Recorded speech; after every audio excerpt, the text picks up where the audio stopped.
ഇന്നത്തേത് അബുദാബിയിലെ സർബനിയാസ് ഐലൻഡിലെ ഞങ്ങളെ കുറച്ച് വിശേഷങ്ങളൊക്കെയാണ്. കാലത്ത് 5:45 നമ്മൾ വീട്ടിൽ നിന്ന് ഇറങ്ങി കേട്ടോ. ഫുൾ ഇരുട്ടായിരുന്നു. ഏകദേശം അവിടെ എത്താൻ നേരത്തെ ആകാശമൊക്കെ തെളിഞ്ഞു. 8 മണിക്ക് നമ്മുടെ ഫെറി എടുക്കും. അങ്ങനെ ഫെറിയിൽ അരമണിക്കൂറത്തെ ട്രാവലിന് ശേഷം നമ്മളിതാ സർബനിയാസ് ഐലൻഡിൽ എത്തിയിട്ടുണ്ട്. നമ്മൾ ഡോൾഫിനൊക്കെ കണ്ടു കേട്ടോ, പക്ഷെ വീഡിയോ എടുക്കാൻ പറ്റിയിട്ടുണ്ടായിരുന്നില്ല. നമ്മൾ എത്തിയപ്പോൾ തന്നെ നമുക്ക് സഫാരി ചെയ്യാനുള്ള വണ്ടികളൊക്കെ റെഡിയാണ്.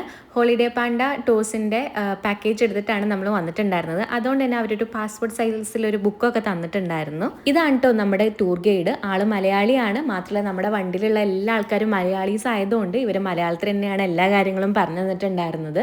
ഇത് വന്നിട്ടുള്ളത് നമ്മൾ അബുദാബിയിലെ സർബനിയാസ് ഐലൻഡ് ആണ്. ഐലൻഡ് ആയതുകൊണ്ട് തന്നെ നമുക്ക് അങ്ങോട്ട് പോകണമെന്നുണ്ടെങ്കിൽ ഷിപ്പ് വഴി മാത്രമേ പറ്റുള്ളൂ. എയർപോർട്ടിൻ്റെ പണിയൊക്കെ നടന്നുകൊണ്ടിരിക്കുകയാണ്. ഇവിടെ ഏകദേശം 17,000-ലധികം എനിമൽസ് ഉണ്ട്. അതുപോലെ തന്നെ 11,000 മില്യൺസിലധികം പ്ലാന്റ്സും ഇവിടെ ഉണ്ട്. ശരിക്കും ഒന്നുമില്ലാത്ത മരുഭൂമിയാണ് ഇവർ ഇത്രയും അടിപൊളിയാക്കി ചെയ്തിട്ടുള്ളത്.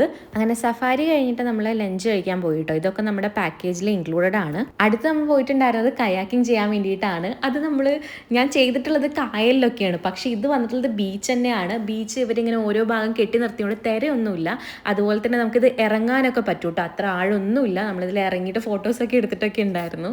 അങ്ങനെ ഈവനിങ് ചായയും കുടിച്ചിട്ട് നമ്മൾ ഫെറിയിൽ തന്നെ തിരിച്ചു പോവുകയാണ് കേട്ടോ. ഇത്രയുള്ള പാക്കേജ് 299 മുതൽ സ്റ്റാർട്ടിംഗ് ഉണ്ട്. ഇനി നമ്മൾ സ്റ്റേക്കേഷൻ എടുക്കുമ്പോൾ പിന്നെയും കൂടും കേട്ടോ. നമ്മൾ ഇൻക്ലൂഡിങ് സ്റ്റേക്കേഷനാണ് എടുത്തിട്ടുള്ളത്.